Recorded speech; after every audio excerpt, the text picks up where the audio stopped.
Menerangkan tentang bismillah ini ya.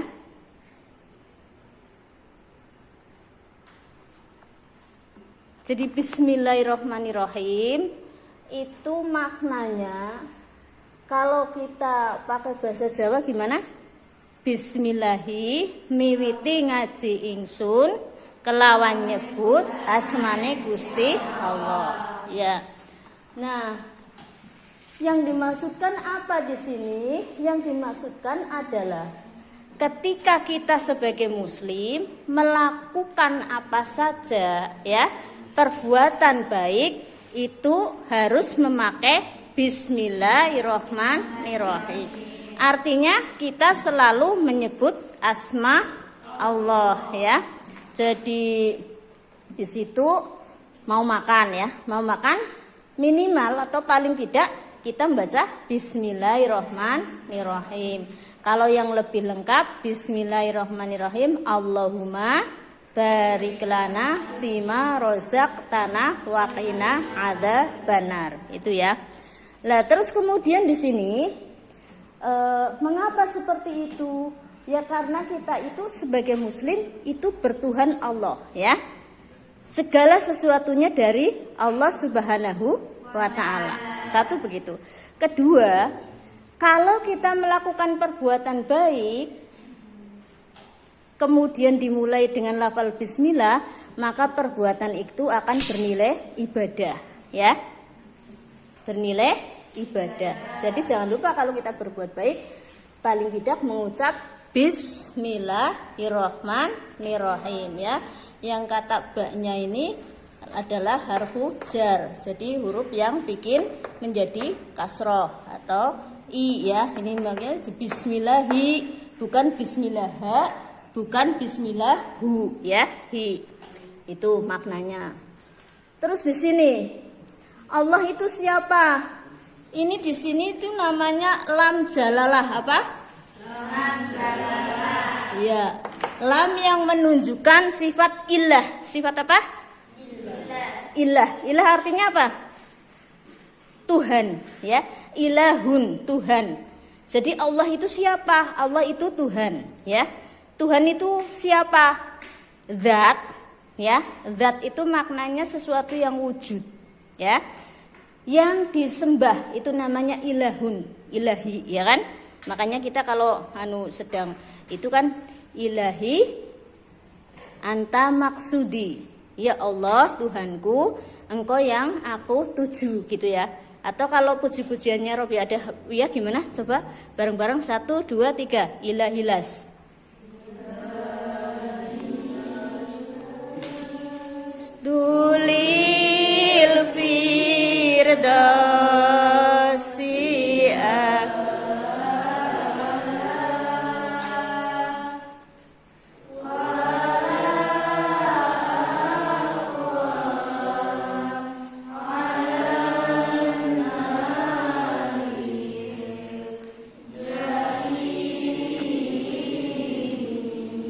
terus sampai selesai.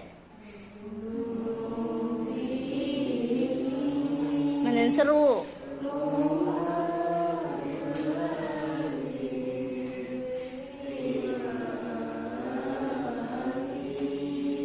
Sing seru, sing seru.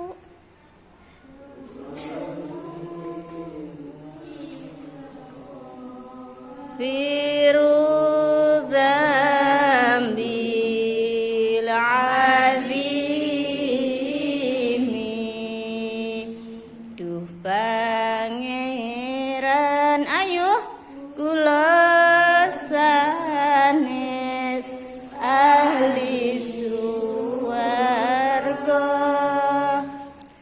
angin kula boten kiat wonten neraka. Nah, ilahilas tulil firdaus itu ya contoh. Berarti kan wahai Tuhanku ya, orang yang zat yang wajib disembah. Terus Allah di sini sendiri ya memiliki sifat ini Ar-Rahman ya. Kalau tadi di sini Allah berarti Tuhan yang wajib disembah, berarti di sini mengandung sifat wujud, ya. Nah, wujud ya, artinya tuh ada, ya. Tidak mungkin sesuatu yang disembah tidak ada, ya. Pastilah ada, ya. Jadi Allah pasti ada, paham ya? Jadi ini sampean terus kenang penyakit was-was di sini, waduh, sebenarnya Allah ada enggak ya? Kok saya nggak pernah lihat gitu misalnya, ya kan? Sesuatu yang ada pasti saya bisa lihat, ya. Lah itu berarti Allah ada karena disembah. Tetapi kenapa kita tidak bisa lihat? Itu beda lagi. Contoh, sampean percaya ora? Maaf ya, mohon maaf. Ini nggak saru ya. Ada kentut, percaya nggak? Percaya nggak ada kentut? Siapa anak segini yang pernah ngelihat wujudnya kentut? Atau angin ya? Angin ada nggak? Ya. Berarti kita yakin ada angin, ya kan? Tapi kita tidak pernah melihat angin. Karena apa? Ya angin memang tidak bisa dilihat oleh mata, ya. Nah, Allah pun begitu. Wujud ada, tapi mata kita tidak mampu melihat wujudnya Allah. Karena apa? Satu, saking maha besarnya Allah, ya. Allah tuh maha besar. Saya contohkan. Sing gede banget ya. Contoh misalnya semut, ya. Semut kan kecil banget ya. Kita kan gede banget mungguwe semut, ya. Saya yakin semut nggak pernah lihat wujud kita seperti apa, ya. Karena saking kecilnya semut, gedenya kita. Gambaran kita kepada Allah seperti itu. Kita kecil banget, melihat Allah yang gede banget tidak mampu, ya, saking gede nih. Sehingga apa? Semut itu dengan enjoy ngawuran, ya kan? Iji-iji orang ngomong-ngomong, semut mlebu rok. Ngerti sampean? Ya? Iji-iji nang jero kene, ya, nang jero betis cekit nyakot, ya, Mbok? Anu ora weruh, ya. Ora weruh dewek gede banget iki. Padahal dewek gede, semut mlebu nyakot. Ih, pites, ya kan? Ini temen dia gatel kan gitu ya. Itu artinya semut itu sangat kecil, tidak bisa melihat kita yang sangat besar. Tapi ini cuma gambaran supaya anak-anak tuh tahu yang dimaksudkan maha besar itu gambarannya seperti itu, ya. Bukan berarti Allah itu dibandingkan dengan manusia, ya. Kita semutnya bukan. Itu hanya gambaran saja, contoh untuk mengetahui. Lah kaitannya dengan angin tadi. Angin dapat kita rasakan kan ya, berhembus silir, ya kan? Bahkan kalau kita panas juga cari angin kan gitu ya. Nah, tapi kita tidak bisa melihat angin. Seperti itulah wujud Allah, ya. Kita tidak bisa melihat Allah, tapi bisa merasakan Allah. Di mana? Di hati kita, ya.